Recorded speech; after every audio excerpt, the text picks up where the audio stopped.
ба барномаи хабари радио Азодӣ хуш омадед. Шалои Гулхоҷа ҳастам дар хидмати шумо. имрӯз 16 сентябр атрофи ин мавзӯъҳо суҳбат хоҳем дошт. Тоҷикистону Қирғизистон ҳамдигарро ба шурӯи сохтмон дар минтақаҳои баҳсӣ муттаҳам мекунанд. Гуфтушунид идома дорад.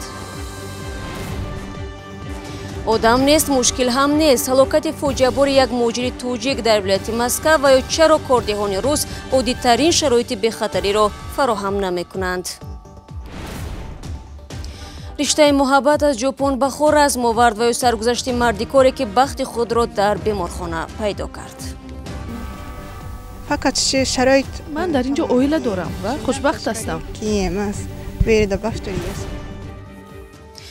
дар марзи Қирғизистону Тоҷикистон бо мақсади пешгирӣ аз сар задани низом ёни сокинони ду кишвар назорат пурзур карда шудааст. мақомоти ду давлат ҳамдигарро дар шурӯи корҳои сохтмонӣ дар минтақаи баҳсӣ муттаҳам мекунанд. бино ба иттилои дарёфтӣ охири ҳафтаи гузашта ҳаятҳои расмии Тоҷикистону Қирғизистон низ дар ин бора дар марз гуфтугӯ намуданд. ҳоло байни шаҳри САՂА ва ҷамоати ворух роҳи мустақил вуҷуд надорад. роҳ аз байни деҳаи оқсои вилояти Бодканди Қирғизистон мегузарад ва дар гузашта Бишкек ин масир борҳо бастааст. мирзонаби холиқзод бо ҷузъиёти бештар. مقامات تاجیکستان جانب قرغیزستان را برای ساختمان یک کپپ یا پاسگاه نظارتی در منطقه بحثی میان تاجیکستان و قرغیزستان ایبدار میکنند. طور اقبال الیاس‌زاده سخنگوی حکومت شهر اسفره روز 16 سپتامبر به رادیو آزادی گفت برای ساختمان این پاسگاه نظارتی جانب قرغیزستان 4 ماشین مساله ساختمانی آوردند و آنها بدون مشورت با جانب تاجیکستان این ساختمان را الکی شروع کردند و از ساختمان آن 3 روز می‌گذرد. طوری معلوم است که طی چند ماه آخر بحث‌ها در میان جانب یعنی که منطقه های بحثی میان تاجیکستان و قرغیزستان بیشتر شده و حتی در آخرهای ماه ایول سفر پرزیدنت تاجیکستان و قرغیزستان در منطقه بحثی نیز این سوال ها را پاسخ نداد و همچنان این مسئله ناروشن باقی موندند و در حال حاضر طور مقامات شهر اسفره میگویند یک مذاکرات بین هیئت های تاجیکستان و قرغیزستان در اسفره شروع شده ولی از نتیجه آن تا حال حاضر هیچ چیز معلوم نیست. اما در عین زمان طور رسانه‌های قرغیزستان میگویند که در منطقه اسفری تاجیکستان نیز انیقترش در منطقه خواجه‌آلا یک کپپ دیگر از طرف تاجیکستان ساخته شده ایستاده است که این را مقامات خود تاجیکستان و مقامات جماعت خواجه‌آلا شهر اسفره نیز تصدیق کردند و گفتند که آنها نیز برای ساختمان همچنین یک پاسگاه نظارتی آمادگی دیده ایستاده‌اند.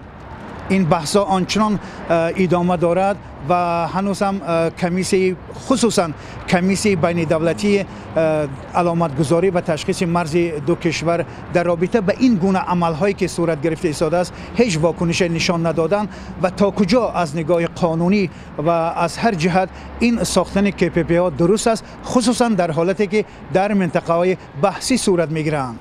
و طوری که ساکنان خصوصا جماعت واروخ میگویند آنها بیشتر از همه نگران هستند که چنین ساختن کپپ خصوصا از طرف قرغیزستان در هنگام ربوع مشکلی ایجاد میکند زیرا نظارت پاسپورت ها و این مشکلی های زیادی به وجود میاره که در حرکت و ربوع خصوصا ساکنان که از منطقه های داخلی قرغیزستان تاجیکستان میگذرند مشکلی زیادی را به پیش خواهد آورد. имрӯз дар Варшава нишасти созмони амният ва ҳамкорӣ дар Аврупо дар бораи вазъи ҳуқуқи башари Тоҷикистон оғоз шуд. намояндагони мақомот ва мухолифони тоҷик гуфтанд ки дар нишаст бо барномаҳои вижа иштирок мекунанд. ҳайати расмии Тоҷикистонро ёвари раиси ҷумҳур Зариф Ализода раҳбарӣ дорад. ҳамзамон намояндагони мухолифин дар хориҷа мегӯянд дар нишасти Варшава ҳузури фаъол хоҳанд дошт. нишастҳои байналмилалӣ бо ширкати намояндагони давлат ва мухолифонашон ки дар Аврупо паноҳгоҳи сиёсӣ ёфтанд аксаран зимни моҷароҳо расонаӣ мешаванд. аз соли 2016 иштироки мухолифин ва эътирози густурдаи онҳо ҳайати ҳукуматро маҷбур намуда буд ки ҷаласаро аз нимаш тарк намоянд. امروز در انکارا پرزیدنت‌های ترکیه، روسیه و ایران تحولات در ولایت شمال و غربی ادلیب سوریه را که آخرین استحکام مخالفین حکومت میباشد بررسی میکنند. با نوشته خبرگزاری فرانس پرس سال گذشته روسیه و ترکیه به موافقت رسیده بودند که در ادلیب منطقه امن تشکیل شده نیروهای حکومتی از حمله بالای این ولایت خودداری کنند. در این منطقه 12 پاسگاه ترکیه برای نظارت اجرای موافقتنامه تأسیس یافته است، ولی نگرانی زیاد است که نیروهای سوریه با کمک هوایی روسیه به ادلیب حمله خواهند کرد. در نزاع سوریه روسیه و ایران از حکومت پرزیدنت سوریه بشار الاسد و ترکیه از آشوبگران پشتیبانی میکنند. در عرفه ملاقات انکارا وزارت مدافع روسیه اطلاع داد که این کشور مرحله دوم انتقال پایگاه‌های ضد هوایی S-400 به ترکیه را به انجام رسانده است. هواپیماهای نظامی روسیه مرحله دوم انتقال پایگاه‌های ضد هوایی S-400 به ترکیه را تکمیل نمودند. روز یکشنبه وزارت مدافع روسیه نوار انتقال قسم‌های این پایگاه‌ها را نشر نمود. مرحله اول انتقال پایگاه‌های S-400 به ترکیه در ماه ایول عملی شده بود. قرار ترکیه درباره خریداری پایگاه‌های S-400 روسیه که به 2.5 میلیارد دلار برابر است، باعث عکس‌العمل منفی واشنگتن شد. پرزیدنت ایالات متحده آمریکا دونالد ترامپ ترکیه را که عضو پیمان ناتو می باشد از برنامه استحصال و استفاده هواپیماهای جنگی F-35 خارج کرد. در جواب به این اقدام ایالات متحده آمریکا، پرزیدنت ترکیه رجب طیب اردوغان اثنای زیارت از نمایشگاه هواپیماهای نظامی در ژوکووسکی روسیه گفت انکارا امکان دارد از روسیه هواپیماهای سو-57 و سو-35 خریداری کند. قبلا امریکا به ترکیه پیشنهاد کرده بود که بجای پایگاه‌های ضد هوایی S-400 روسیه، پایگاه‌های امریکایی پاتریوت را به دست آورند، ولی این پیشنهاد قبول نشد. اخیراً در یک مصاحبه ویژه با خبرگزاری ریترز، پرزیدنت ترکیه ابراز داشت که کشورش حاضر است هم از روسیه و هم از امریکا سلاح و مهمات بخرد. شما برنامه خبری رادیو آزادی رو تماشا دارید. جوان مهاجری کاری توجیکی در ولایت مسکو فعالیت داشت. روز شنبه 14 سپتامبر در محل کارش وفتیده است. در نواری که کاربران صحیفه آزادی ویدیو ارسال کردند دیده می شود جسد این جوان در زمین خواب است و در کارخانه‌ای که ده‌ها تکنیک و تجهیزات دارد کسی نیست. مجرمی که این نوار را به عنوانی ما فرستادند میگویند پس از فوت این جوان همه همکاران او فرار کردند. همکارم عبدالله شورف به تحقیق جزئیات مرگ این جوان توجیک مشغول بود و حالا با ما در استودیو قرار دارد. عبدالله سلام.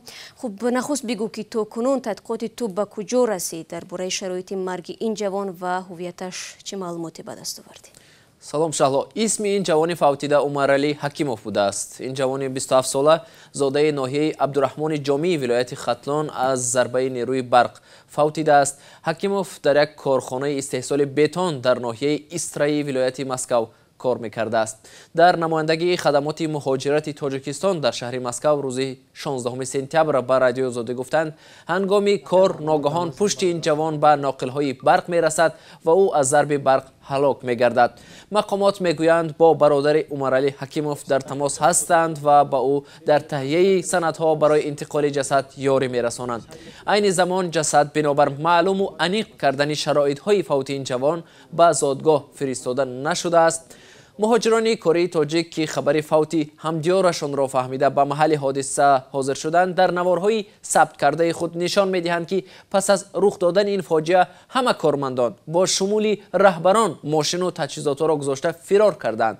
بنابر چند نواری که مهاجران فرستادند زواد بتونی که باید کوچانیده میشد در نزدیکی ناقل‌های برق قرار داشته است. اما عبدالله چرا همکاران عمرعلی جوانمرگ به جای رساندن کمک اولیه طبی او را تنها گذاشته فرار کردند؟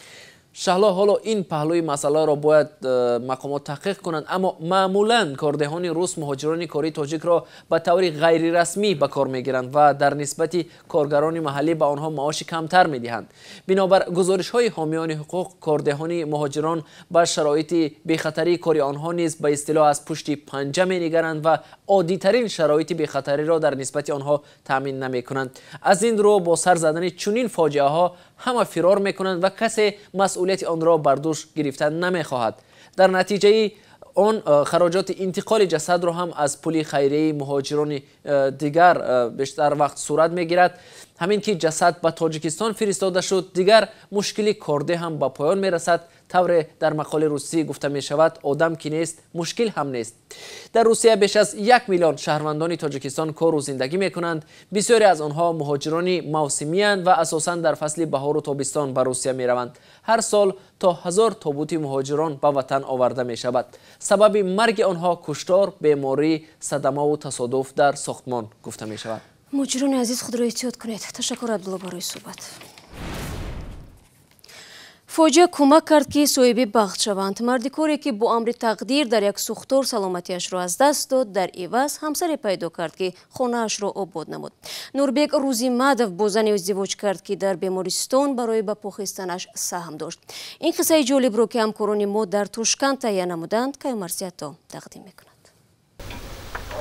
Микако Сугувараи 41 сола аз ҷазираи Ҳоккайдои Япония 2.5 сол боз дар шаҳри Хоразми Узбекистон зиндагӣ мекунад.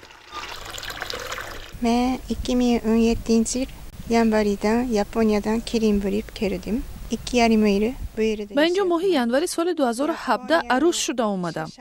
шароит дар ҷопон хуб аст, дар Узбекистон каме вазнинтар, вале ман дар инҷо оила дорам ва хушбахт ҳастам.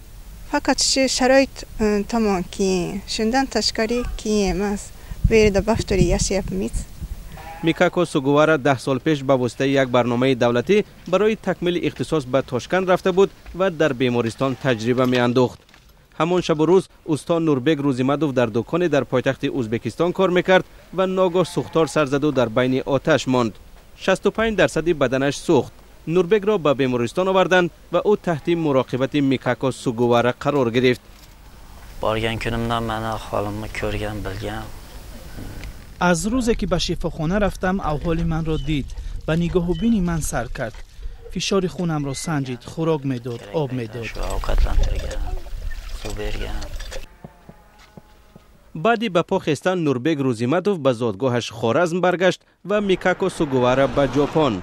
اما بیش از 6000 کیلومتر دوری رشته محبتی را که در بیمارستان بین بیمار و پزشک به وجود آمده بود کندن نتوانست. نوربک به واسطه نزدیکانش میکاکو را در اینترنت جست و یافت. سوگوارا سال 2016 به ازبکستان رفت و سال 2017 توی آنها برپا گشت. در تاریخ خوارزم بار اول است که یک ازبکستانی با شهروند ژاپن ازدواج کرده است. حاصل این ازدواج پسری شد که نامش را نجات گذاشتند.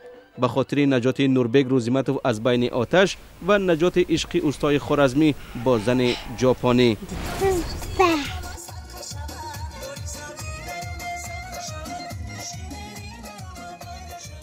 این آهنگ دلنشین از شهر بولدر ایالت کلرادو آمریکا است که شب گذشته برپا شد. ҳамоиш рӯзи якшанбе дар чойхонаи ин шаҳр бо ширкати беш аз 100 нафар доир гардид. намоиши либосҳои милливу хӯрокҳои тоҷикӣ бахше аз ин ҷашн буд. ҳамчунон сарояндагони тоҷики муқими ин кишвар низ дар он ҳунарнамоӣ намуданд. чойхонаи шаҳри болдер ҳанӯз дар солҳои 1980 ва баъди гарм шудани робитаҳои иттиҳоди шӯравӣ ва амрико сохта шудааст. тасмими бунёди чойхонае бо ороишоти вижаи тоҷикӣ дар чорчӯби барномаи ҳамкориҳои фарҳангии душанбеву болдер қабул шуд ки он замон ин ду шаҳр мақоми бародаршаҳрро гирифтанд. чойхона имрӯз ҳам фаъолият мекунад ва яке аз ҳадафҳояш таблиғи фарҳанги тоҷикӣ дар амрико мебошад. навори пурраи маросими таҷлили ҷашни истиқлолият дар амрикоро бинандагони азиз метавонед дар озодӣ видео пайдо намоед. достони ноҳияи ҷайҳун дар вилояти хатлон аз додгоҳ хостааст ки як сокини ноҳияро 8 сол аз озодӣ маҳрум кунад. эмом забиров сокини 64-солаи деҳаи зарнисор барои ба худкушӣ расондани арӯси 18-солаи хонавода гулбаҳор фаромарзова гумонбар мебошад. шоҳрух раҷабзода достони ноҳияи ҷайҳун рӯзи 16 сентябр ба радиозодӣ гуфт парвандаи ин мард бар асоси моддаҳои ба худкушӣ расонидан ва пас задани шаъну шараф муҳокима мешавад. хуб бинандагони азиз, агар мехоҳед тафсилоти ин хабарро бидонед, пас ба вебсайти мо биравед www.ozodi.org.